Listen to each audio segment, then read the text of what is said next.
Hello friends, आपका हमारे YouTube channel mathematics learn easily में स्वागत है। तो चलिए एक 10th क्लास की और एक महत्वपूर्ण थ्योरम यानी वर्त की प्रेम्य पर आधारित एक और थ्योरम अपने इस वीडियो में कंप्लीट करते हैं। तो पिछले लेक्चर में अपन ने वर्त की प्रेम्य यानी वर्त के चाप की प्रेम्य पर आधारित थ्योरम करवाई थी यानी प्रेम्य करवाई थी। आज अपने वृत्त की प्रेम्य पर यानी उसको लेक्चर को कंटिन्यू करते हुए वृत्त के चाप पर आधारित एक और थ्योरम करते हैं, जिसका स्टेटमेंट क्या है। चक्रीय चतुर्भुज की किसी एक भुजा को आगे बढ़ाने पर बनने वाला बहिष्कोण उसके अंतराभिमुख कोण के बराबर होता है। फिर से पढ़ता हूं मैं। चक्रीय चतुर्भुज की किसी एक भुजा को, कोई एक चक्रीय चतुर्भुज है। चक्रीय चतुर्भुज का मैंने इससे पीछे वाले वीडियो में मैंने कंप्लीटली डेफिनेशन से उसकी प्रेम्य को प्रूव करवा रखा है। तो सबसे पहले आप उस वीडियो को देखिए, फिर आप इस वीडियो को देखना, तो आपको इस वीडियो को समझने में आसानी होगी। तो देखते हैं।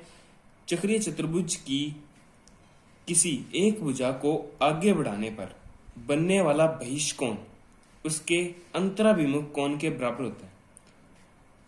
तो अपने सबसे पहले अंतराभिमुख कोण समझते हैं। अंतराभिमुख कोण क्या होता है, तो अपने अंतराभिमुख कोण समझते हैं। तो सबसे पहले अपने देखते हैं, ये एक चक्रीय चतुर्भुज है। चक्रीय चतुर्भुज की क्या डेफिनेशन बताई थी मैंने। यदि चतुर्भुज के ये रहा, जैसे आप देख सकते हैं चक्रीय चतुर्भुज वर्त एक अपने वृत्त बनाते हैं और उसके अंदर चतुर्भुज बनाते हैं, ठीक है। तो चतुर्भुज के प्रत्येक कोण वर्त की परिधि पर मिलते हैं ना, वर्त की परिधि पर होते हैं, तो उसे चक्रीय चतुर्भुज कहते हैं। जैसे ये इस तरह आप चक्रीय चतुर्भुज का निर्माण कर सकते हैं, ठीक है। ये चक्रीय चतुर्भुज है, ए बी सी और डी, ठीक है।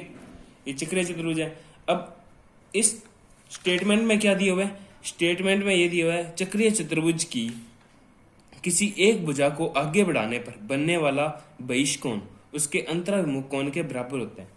तो अपने अंतराभिमुख कोण समझते हैं, यानी अपने समझते हैं चक्रीय चतुर्भुज, यानी ये चक्रीय चतुर्भुज है। चक्रीय चतुर्भुज का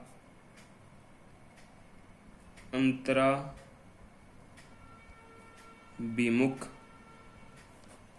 कोण, ये सबसे पहले अपने ये समझते हैं। यानी अंतराभिमुख कोण क्या होता है।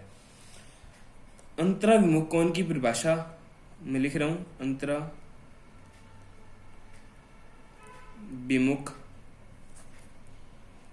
कोण, अंतराभिमुख कोण। तो सबसे पहले मैं अंतराभिमुख कोण की परिभाषा लिख देता हूं। तो चलिए देखते हैं फ्रेंड्स, अंतराभिमुख कोण क्या होता है। अंतराभिमुख कोण यानी चक्रीय चतुर्भुज, ये एक चक्रीय चतुर्भुज है। चक्रीय चतुर्भुज किसे कहते हैं। यदि वृत्त की परिधि पर चतुर्भुज के सभी शीर्ष स्थित हों तो उसे चक्रीय चतुर्भुज, यानी चारों शीर्ष स्थित हों तो उसे चक्रीय चतुर्भुज कहते हैं, ठीक है। तो अंतराभिमुख कोण क्या होता है। चक्रीय चतुर्भुज की किसी एक भुजा को आगे बढ़ाने पर, यानी ये एक चक्रीय चतुर्भुज है, आप इसमें किसी भुजा को आगे बढ़ा सकते हैं, यानी ए बी को आगे बढ़ा सकते हैं, या इस भुजा को आगे बढ़ा सकते हैं, इस भुजा को आगे भी बढ़ा सकते हैं, इस भुजा को आगे बढ़ा सकते हैं, इसे भी आगे बढ़ा सकते हैं, यानी किसी भी भुजा को आप आगे बढ़ा सकते हैं। सपोज यानी मैंने मान लिया मैंने इस भुजा को आगे बढ़ा दिया, इस भुजा को आगे बढ़ा दिया, ठीक है। तो इसे पढ़िए, अंतराभिमुख कोण चक्रीय चतुर्भुज की किसी एक भुजा को आगे बढ़ाने पर, आगे बढ़ा दिया, बढ़ाने पर बनने वाले बहिष्कोण, ये बहिष्कोण यानी जो बार बनने वाला कोण है उसे बहिष्कोण कहते हैं।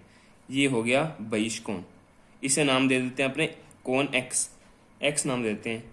ये क्या है, बहिष्कोण है, जो कि इस चक्रीय चतुर्भुज के बाहर बन रहा है, उसे बहिष्कोण कहते हैं, ठीक है। बहिष्कोण के बहिष्कोण के अंदर बनने वाले कोण के सम्मुख कोण, यानी इस बहिष्कोण के अंदर कौन सा कोण बनेगा, ये वाला, और इसके जो सा सामने कोण बनेगा ना, इसे अपने जड़ देते हैं, इसे अंतराभिमुख कोण कहते हैं। यानी बहिष्कोण, एक बार फिर से पढ़ देता हूं मैं परिभाषा। चक्रीय चतुर्भुज की किसी एक भुजा को, इस एक भुजा को अपने आगे बढ़ा दिया और एक के बहिष्कोण बन गया। बहिष्कोण यानी बनने वाले बहिष्कोण के अंदर वाई कोण बन रहा है, और इसके जो सा सामने कोण बनता है ना, उसे अंतराभिमुख कोण कहते हैं। आई होप आपको परिभाषा समझ में आ चुकी होगी। चलिए अब इसका अपने प्रूफ देखते हैं, थ्योरम का प्रूफ देखते हैं। तो ये तो सबसे पहले अपने यहाँ पर चक्रीय चतुर्भुज बनाते हैं। चक्रीय चतुर्भुज क्या होता है, जिसकी सभी भुजाएं यानी सभी शीर्ष वृत्त की परिधि पर होते हैं, उसे चक्रीय चतुर्भुज कहते हैं।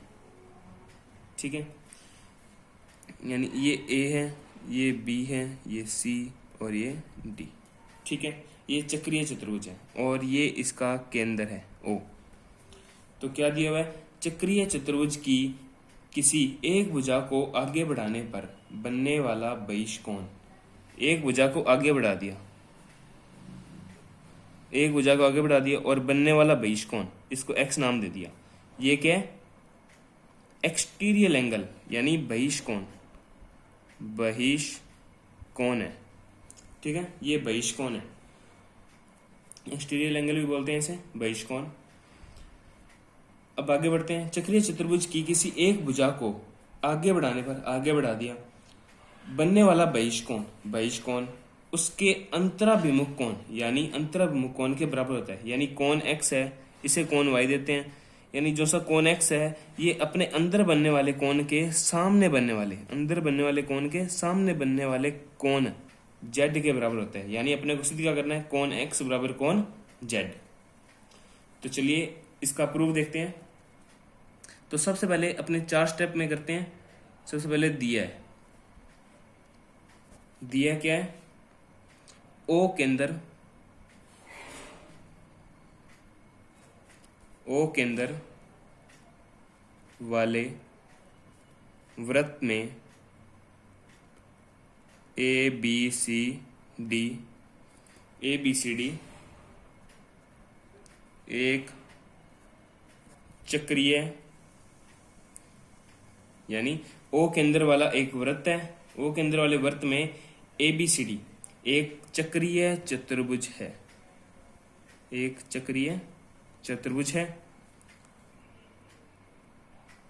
जिसकी भुजा AB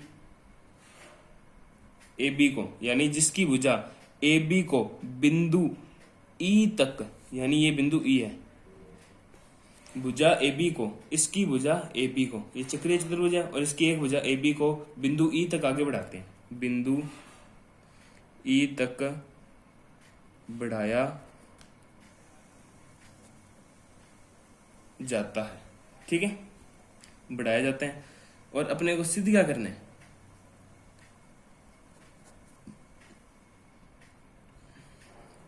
अपने को यह सिद्ध करना है, जो सा कोण CBE बराबर है कोण ADC के, यानी अपने सीधे भी कह सकते हैं कोण x बराबर किसके, कोण z के। ये कोण x यानी बहिष्कोण है ना, वो अपने अंदर बनने वाले कोण के सामने बनने वाले कोण के बराबर होता है। ये अपने को प्रूव करना है। ठीक है, यानी ये अपने को प्रूव करना है। अब देखते हैं इसकी उपपत्ति देखते हैं। हम जानते हैं चक्रीय चतुर्भुज के सम्मुख, यानी चक्रीय चतुर्भुज के सम्मुख कोण यानी सामने बनने वाले कोण संपूरक होते हैं। ये अपनों ने पीछे वाली वीडियो में इसका प्रूव किया हुआ है। पीछे वाली वीडियो में अपनों ने ये प्रूव किया है। इससे जो इस लेक्चर से जो से पीछे वाले लेक्चर में वीडियो बनाई है अपनों ने, उसमें अपनों ने प्रूव किया था कि चक्रीय चतुर्भुज के सम्मुख कोण संपूरक होते हैं, यानी उनका योग, यानी इसका और इसका योग 180 होता है, इसका कोण बी और कोण डी का योग 180 होता है। यदि आपने पिछले वाला वीडियो नहीं देखा तो सबसे पहले उस वीडियो को देखिए, अन्यथा ये आपको वीडियो समझ में नहीं आएगा। ठीक है, क्योंकि उस स्टेटमेंट का यहाँ पर प्रूव इसका इस्तेमाल हो रहा है। ठीक है, यानी चक्रीय चतुर्भुज के सम्मुख कोण संपूरक होते हैं, यानी 180 डिग्री होते हैं। तो अपने को पता है कोण वाई और कोण जेड, कोण वाई और कोण जेड, ये आप एक दूसरे के हैं, सम्मुख कोण है और चतुर्भुज के कोण है, तो इनका योग, तो इसका अपने चक्रीय चतुर्भुज के सम्मुख कोण संपूरक होते हैं, यानी 180 होते हैं। तो इसका यूज हो गया, 180 होते हैं। ये 1 नंबर देते हैं समीकरण। और ए बी ई ये एक सरल रेखा है, सरल रेखा है, और सरल रेखा पर जो से कोण बनते हैं वो 180 डिग्री के कोण होते हैं। ए बी ई सरल रेखा है, सरल रेखा है, तो कोण x और कोण y को जब अपने जोड़ते हैं तो एक पूरा कोण बनता है, और एक सरल रेखा पर बनने वाला कोण है, और सरल रेखा पर बनने वाले कोण 180 डिग्री होते हैं, यानी कोण x प्लस कोण y भी कितना हो जाएगा, 180 डिग्री। और यहाँ पर अपने लिखेंगे रेखिक कोण युग्म, रेखिक कोण युग्म से। रेखिक कोण युग्म का मतलब क्या होता है, एक ही रेखा पर बनने वाले कोण रेखिक कोण युग्म कहलाते हैं, यानी उनका मान 180 डिग्री होता है। ठीक है, इसको अपने समीकरण 2 देते हैं। तो समीकरण 1 व 2 से अब ये 180 है, ये भी 180 है, यानी ये दोनों आपस में बराबर हैं, तो ये दोनों भी आपस में क्या होंगे, बराबर होंगे। ये 180 है और ये भी 180 है, तो ये और ये आपस में बराबर होंगे, यानी कोण y प्लस कोण z बराबर होगा कोण x प्लस कोण y, यानी कोण y से कोण y कैंसिल हो गया, तो कोण z बराबर कोण किसका आ गया, कोण x के। और यही अपने को प्रूव करना था, यही अपने को प्रूव करना था, कोण x किसके बराबर है, कोण z के, और ये अपनों ने प्रूव कर दिया है, कोण x कोण z के बराबर है। Thanks for watching this video.